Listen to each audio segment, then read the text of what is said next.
Hello and welcome once again to Straight Bat, my weekly video blog where, as the title suggests, I comment with a straight bat. And today's focus is on the life and death question for millions living in Delhi, the country's national capital and also the corona capital. What will it take to get an ICU bed? Can you get me an ICU bed? Is the question that thousands and thousands are asking. Now, I moved to Delhi from Mumbai 27 years ago. In fact, in 1994, I remember the previous years were the years where I had covered the riots and the blasts in Mumbai, and I was deeply scarred. I needed to move out of the city. I also wanted to expand my horizons as a political reporter, and so I came to Delhi with dreams in my eyes for a better professional and even personal career. I got married in 1994. I will say on both fronts, Delhi has done me well, and I am grateful to the city, and I haven't regretted moving from my Mumbai to Delhi as a Mumbaikar in exile.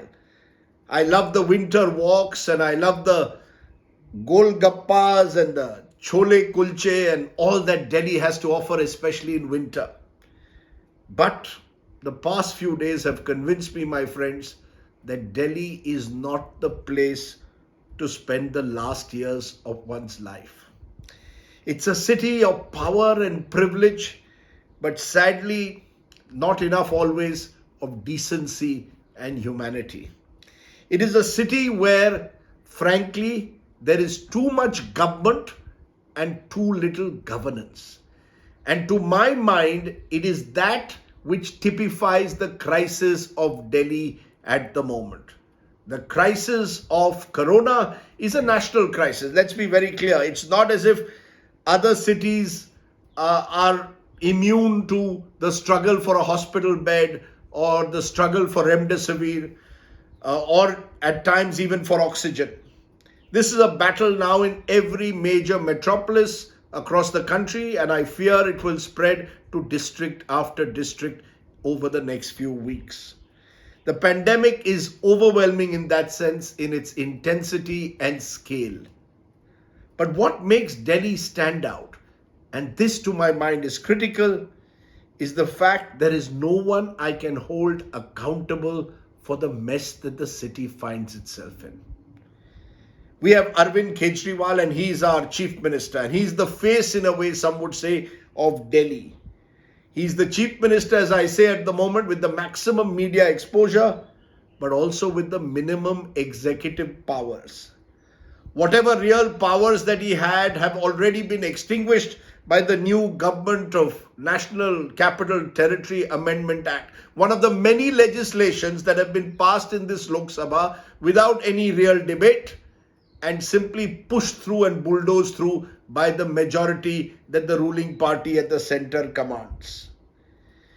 As a result of this act, Arvind Kejriwal is now honestly little more than a glorified mayor. The power rests with the lieutenant governor. I am not absolving the Delhi government of its responsibility for the capital mess that has been caused in the aftermath of COVID 2.0. After all, if you take credit for your mohalla clinics and your government schools, then questions will be asked. Could you have done more in building up the medical infrastructure over the last 12 months? Did you spend far too much on advertisements and not enough on actually seeking to perhaps step up oxygen availability in the city? But the question could just as well be asked of the center.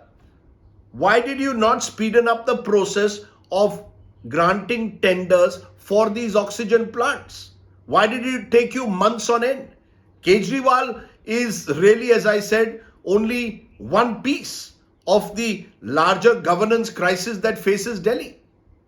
Because the real executive powers lie elsewhere. But the BJP loves to hate Arvind Kejriwal. He gets under their skin.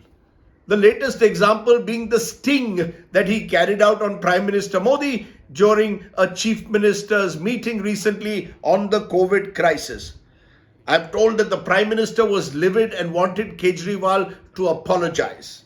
Now, this isn't a time to settle scores. This is a time to show that we are truly Team India, led by Captain Modi. At the end of the day, Kejriwal and others are only players in the team. But sadly, if you want to play at the moment in Team India, you have to pay obeisance to the Supreme Leader. Those who do so, whether then you are a politician, a businessman, a bureaucrat, or even a journalist, you can survive and possibly flourish. Those who will not pay obeisance to the Supreme Leader are targeted and banished. Now, in good times, this unilateral approach may work, and it may even be seen as a sign of decisive leadership. But in not so good times like COVID 2.0, it becomes a major point of concern. Which brings me to the original question. If I cannot hold Arvind Kejriwal squarely and solely responsible for the mess in Delhi because he just doesn't have enough executive powers at the moment, if he's simply a glorified mayor, then who do I hold accountable? Can I hold Amit Shah, the Union Home Minister, accountable? After all, the Home Ministry has enormous powers over Delhi NCR region. Now, last year, for example, it was Amit Shah's intervention that enabled Delhi to ramp up its medical infrastructure during COVID 1.0. Unfortunately, in 2021, the Home Minister too has invested a lot of his political capital and energy in Bengal. Every other day, he was campaigning vigorously in Bengal, even when there were danger signals of the COVID cases rising. So, do I blame Mr. Shah because he was missing in action perhaps at a critical moment? Or will Mr. Shah say that, well, I'm the Home Minister of India, not the Home Minister of Delhi?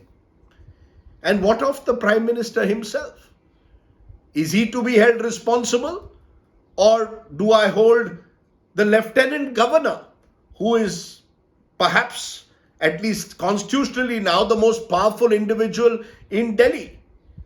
A Lieutenant Governor. Do most of you even know his name, Delhi citizens? He's an unelected bureaucrat who will reside in a Raj Bhavan, who the elected government will have to take orders from. But can I hold Mr. Anil Baijal solely and singularly responsible? Maybe not. So Modi and Shah are too big to be blamed for Delhi's crisis.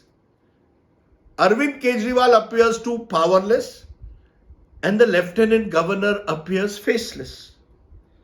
So who do we, the citizens of the national capital, turn to in a crisis? Truth is, my friends, as I have found in the last few days, we have to turn to ourselves, to our networks, to our resident welfare associations, to volunteers, to good Samaritans, to social media, to maybe some connection somewhere with a hospital. And here too, it isn't easy because Delhi's society revolves around just one line, as I have seen over the years. The line that defines VVIP privilege in this city of VVIPs, in this city where everyone wants to be seen as an खास आदमी. आप जानते नहीं मैं कौन हूं? Don't you know who I am? So if you know someone who is powerful and well networked, then there is a small chance you will get an ICU bed. If you don't, then you will run around desperately scurrying from one hospital to another, tearfully looking for a bed. This is probably true, as I said at the start, of other cities also.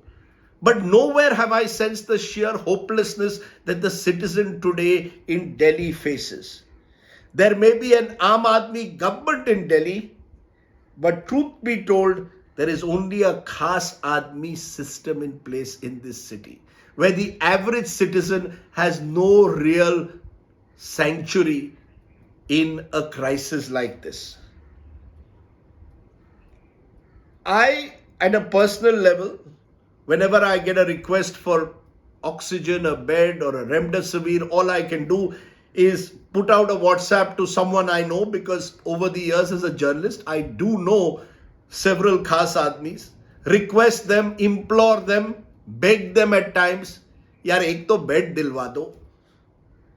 At times it diminishes your self-esteem, but you go on doing it because you hope that you can save at least one life. Which brings me to the question I keep asking.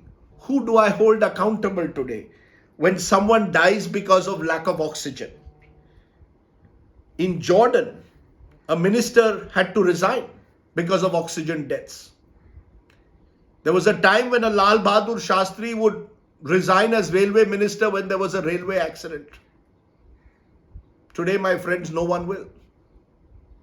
And you and I, as citizens of this capital city and the country, will simply watch. So who do I hold accountable? Bhagwan. I used to say Mumbai is a Ram Bharose city. I now say Delhi is Bhagwan Bharose. I sometimes wonder though whether even God could get you an ICU bed in this national capital. And I want to leave you with one more thought.